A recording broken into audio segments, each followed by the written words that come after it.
Hey, Clyde, you got us? Yes, sir. All right. We will go first to Nate Taylor. Go ahead, Nate. Hey, Clyde. I know you didn't play in the first matchup with the Bengals. I'm just wondering what you noticed from that game that maybe you can use to your success. Obviously, I know you're close with Daryl. And just how much of your experience last year of sort of battling through an injury can help you in a game of this magnitude?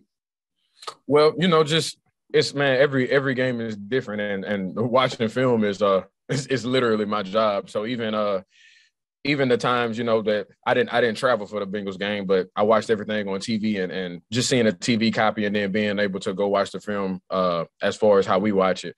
You can see different things and see how you want to attack certain things, but as far as having the same game plan going into the next game, obviously it won't be the same. So I really couldn't tell you. I mean, I can tell you what I saw from the game, but I mean, we could go on all day about that. But different game plan and some of the things that I saw, I'm gonna try to attack it and go from there.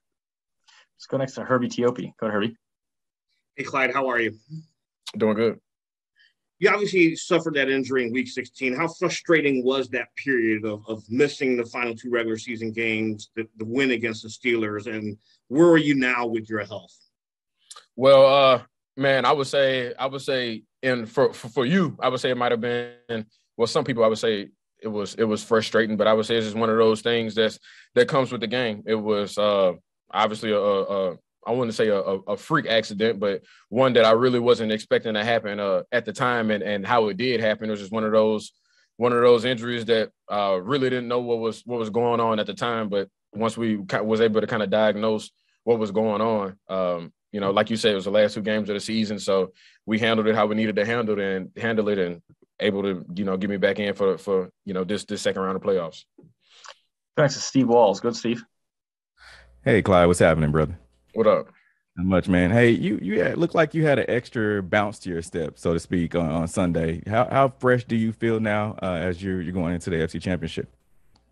I wouldn't say I would say nobody's 100%, but I would say just having that fire, really not playing. Everybody would say fresh, and I remember when I came back from the knee injury, that was the first thing everybody was saying. But I come in day out and still do the cardio, still doing all the work that I needed to do those weeks in order to be on the field and look, I would say fresh that everybody would say, but just sitting down on my back and chilling didn't expose that. Being able to do those things in between the lines when I needed to, and the things that's not seen on TV kind of made me look the way I look. So it was a lot of hard work that went into I would say looking as good as I did. Let's go next to Pete Sweeney. Go ahead, Pete. Hey, Clyde, I know that Coach Reed uses a lot of backs here, but clearly it was your job to start the year. As you're sidelined again, another tough break, and you're watching Jarek doing what he's doing, how do you kind of marry, okay, of course I'm going to support my teammate, you're a good teammate, but also this is kind of ultra motivating for me when I do get back on the field? Nah, man, it's a running back room and a running back group. That's what we do, and we knew from the beginning, from training camp. It was just one of those things. Coach Reed and I, EB and I, we've as an offense had multiple conversations, and even having conversations with the running backs in the room, from Jet to DG to Daryl. This is one of those things we knew from the times that I wasn't playing or Jet wasn't playing. Jet was on IR, then it was DG and Dirty's time. So it's not one of those things you look and get envious. Man, right now our end goal is to win a championship, bro, and that's it. Last two, we'll go Harold and then Sarin. Go ahead, Harold. Clyde, this team has shown an ability when they played an opponent the first time, they come back and win and improve offensively as well, both in the throwing and sometimes in the running game. What do you feel that it is about this team that when you play a team for the second time, you guys learn your lessons and come back and come out on top?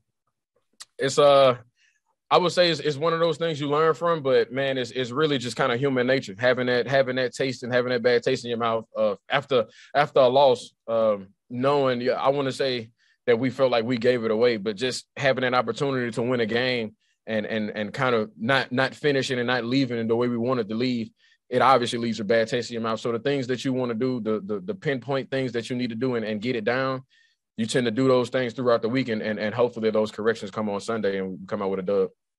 We'll go last to Sarin Petro. Go ahead, Sarin. And I'll have a quick follow-up, Brad, if I could.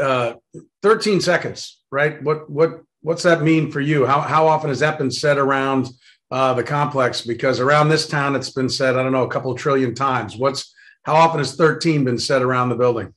I would say I didn't hear it that much. It's one of those things that we always prepare for. It's just, I mean, everybody, like I was on the phone with my dad after the game, and it's just one of those things. Everybody was like, oh man, it's 13 seconds and probably thinking the game over, turning the TV off and doing those things. But we work and execute those things. And I'm looking at 13 seconds like, man, they gave us this much time to go down the field. So let's just go do it. And man, we walking out there just as cool, calm, as collected as we possibly can be. Now I done been in, these guys has been in multiple situations, from young to now, and now it's just that's just one of those things. Go out there and win the game. It's either win or go home, and we know what we needed to do.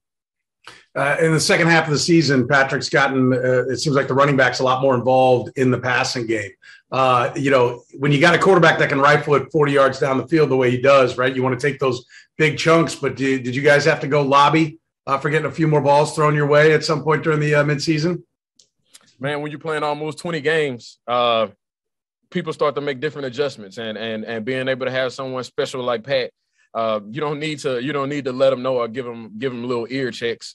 We watch film, he watches film, we watch film as a team and a group, and just as having those guys as far as on the offense, man, we know what we need to do, and he made the adjustment, and now the running backs are being more in the game. So this is what it is. Clyde, we appreciate the time. Thanks for joining us. Yes, sir. Appreciate it. All right, guys, we got Byron Pringle coming your way next.